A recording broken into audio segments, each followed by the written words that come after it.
Hello everyone, I'm Ronnie. I'm the MCR president of Teddy Hall here, and so I'm in charge of all the postgraduates, and well, that's not so bad. And I'm also a third year DPhil student in Earth Sciences, in Geology, and I'm going to be talking to you today about Earth history, life, rocks, and mystery. So first of all, what exactly is geology? Why on earth would anyone want to study it? And when did it come from? Why did we start studying this? Well, the father of geology was a man called James Hutton. He was a Scottish farmer, a physician, a naturalist and geologist, one of those kind of all-round scientists of the Scottish Enlightenment in the early 18th century. And he kind of wrote about how time as we know it isn't correct, and that time actually has been going for a lot longer than the Bible has said, and that rocks, just because they're on top of each other, don't actually show successive time, and you can get gaps in time. And so he coined the phrase, no vestige of a beginning, no prospect of an end, and that the present is the key to the future. Sorry, that the past is the key to the future.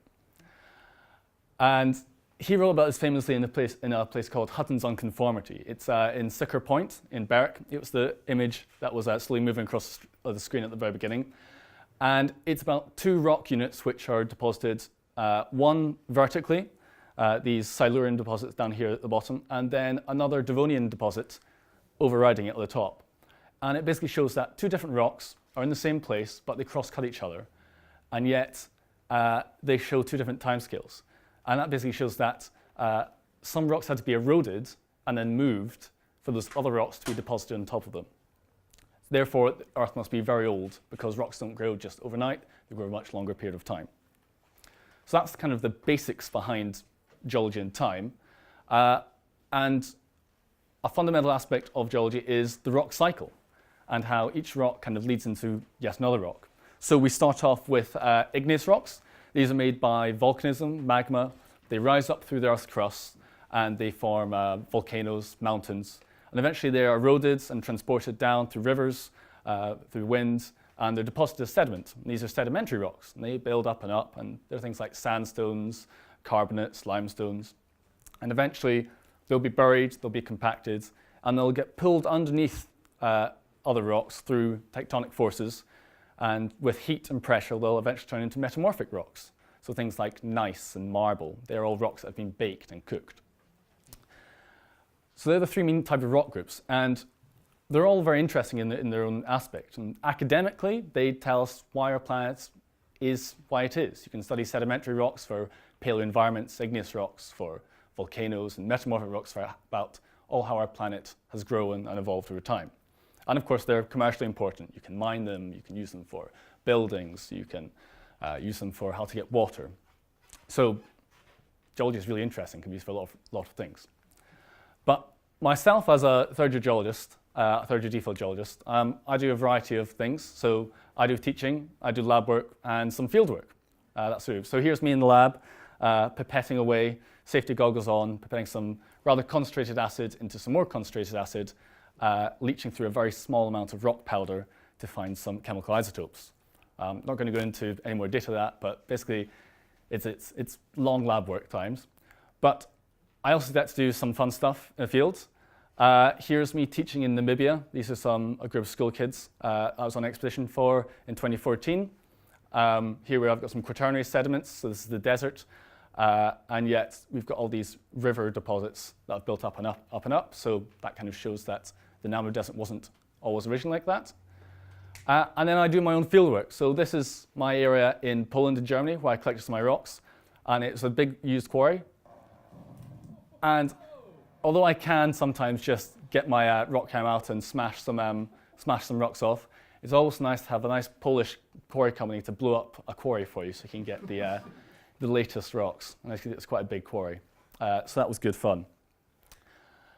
But geology itself, Earth's history goes back a long way, and humans aren't very good at thinking about time. I mean, when we think about Cleopatra was actually born closer to us than she was to the actual pyramids of Giza actually being built. Tyrannosaurus rex was actually closer to us than he was to Stegosaurus. And so Earth's history is 4.5 billion years old. So here we have at the beginning in the Hadean. Hadean, because there wasn't much there, it was like hell, basically. And there wasn't much going on for the first billion years. It was just molten rock. And then the very first life begins here, about 2.5 billion years ago, and they're just tiny little algae type things, and scientists are still confused about what exactly they were. And this is what's called the boring billion, because life stuck at that for about another billion, almost 1.2 billion years old. And it's not really until we get to about 800 million years old that we begin to see any form of multicellular life that we kind of almost could recognize today. And then from 800 million years old, from about here all the way through to where we are right now, we can divide it up in different time periods throughout the planet, and say some animals lived here, and some animals didn't. They eventually die because everything goes through extinction. The extinction events are throughout Earth's history. There's 5 big ones, and some of you will be familiar with some of them. So this is the most famous one, the extinction of the dinosaurs 65 million years ago. And if you ever Google extinction as well, you'll always find a picture of a dinosaur, a T-Rex, looking up at the meteorite come crashing down as well. But that's probably unlikely to happen because the meteorite that killed dinosaurs happened in the blink of an eye, so T-Rex would have no idea what was coming. So after extinction events, lots of people think they're extinction, they're dead, and that's just a blank slide. There's nothing really to happen. But in reality, things don't always disappear just in a second. Time goes on, and animals die out over a period of time. But when they do die out, it leaves other niches available to be exploited. In this case, the mammals. So when the dinosaurs died, the mammals came out to play as such. And the first earliest mammals had mainly nocturnal features, so whiskers to find out where they're going to bump into things in their little burrows in the ground. They had highly developed senses, such as eyes that could see better in the dark than dinosaurs. And to basically find out when the first mammals kind of occurred, scientists traced the behavioral patterns of current species, 2,000 living mammal species, to find their own genetic ancestor. And the first kind of genetic ancestor of most mammals appeared around 200,000 years after the dinosaurs destroyed. So it shows that during the time period when the dinosaurs were kind of dying off and dying, we did still have mammals, and they gradually became more and more involved to exploit the niches. But we didn't always have these great big animals, and going further back into the past, we have this period in Earth history called Snowball Earth. And this is quite frankly a really scary time. At the very beginning, we heard how Earth was hellishly molten. But 650 million years ago, we had Snowball Earth, and that's where 90% of the Earth was covered in ice, kilometers thick in some places. And we know this because in rocks that we know are at